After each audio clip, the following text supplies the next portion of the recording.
So you said something interesting before when you were talking about your academics and being able to fill that gap between the academics that look at policing and then the policing experts that look at policing. And it's interesting because I often see a similar gap when you just talk about like the public perception of policing, like there's so many different narratives. What is it that you want people to know about that gap, that in-between spot? Like, what do you want people to know about what policing is, who police officers are, who you are, that we haven't discussed yet?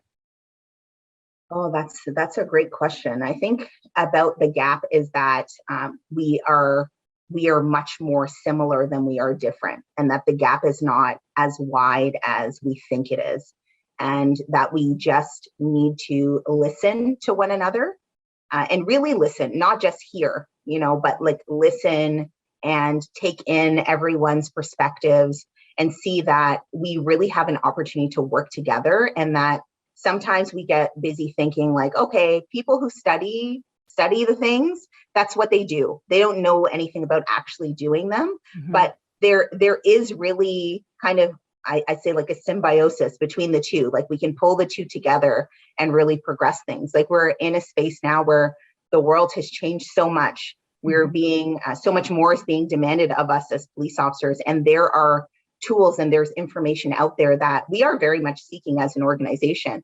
But like there are things out there beyond what we've been doing for the last 10, 20, 30, 40 years, back to 103, 105 years ago when our police service was first established. Like there's a lot out there and that we have to seek it. And no longer is it acceptable to kind of just do status quo and keep on doing the same things because that's the way they've always been done, because we're going to be left behind.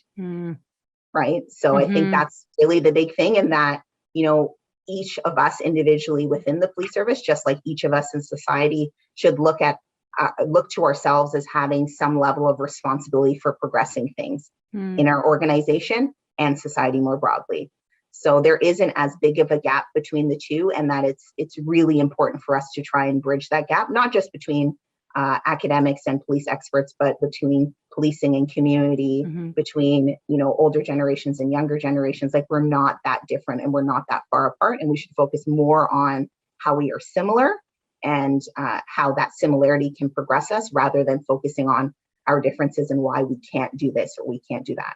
Is that your why behind policing? When we spoke on the phone a couple of weeks ago, you want to talk about your why with policing. Is that it? Like bringing the community together, and what is it? What's your why? Yeah, that's a really big part of it. My why is to help change that perception that the police are just this separate entity that don't care about people, that are focused on what they need to do, that are kind of on to the next one. Like, I want people to know that so many of us, most of us, are super, super invested in connecting with the community and people doing well and supporting people. And we are human beings as well and are not always perfect. And it's unfortunate that sometimes when we are falling short of that perfection is the one time we're having an interaction with a community member. And that's the interaction that they take away, and we don't have the opportunity to fix it. Right. So on the side of on the policing side, that's why it's so crucial that we try to bring our very best every single day, because we don't know if it will only be that one interaction, so and why homicide for you? Why do you love it so much? What keeps you there? Homicide, like I said, that being the person responsible for seeking justice for a person who now can no longer speak for themselves, who are the victim of a homicide, or the survivors, the people that they leave behind. There's no greater honor, in my opinion, for me than to be the person tasked with doing that.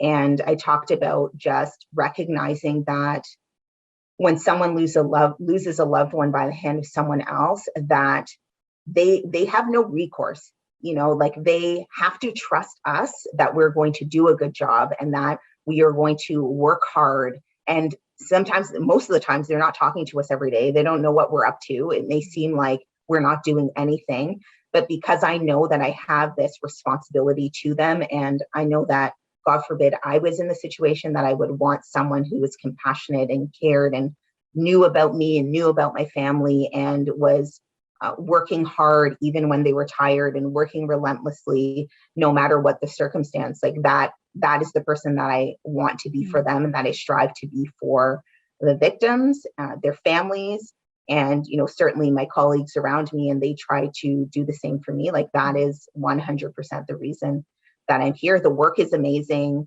The investigations can be really exciting in terms of just how they unfold, and you get something like you've been just have nothing, and all of a sudden you get one thing and another thing and another thing and another thing, and then it's really satisfying from the standpoint of being an investigator, like that sense of accomplishment that goes alongside with that sense of sort of fulfillment, getting that justice for the family. I can't bring their loved one back, but what I can do when I have the opportunity is to bring some closure by taking the person responsible or persons responsible into custody.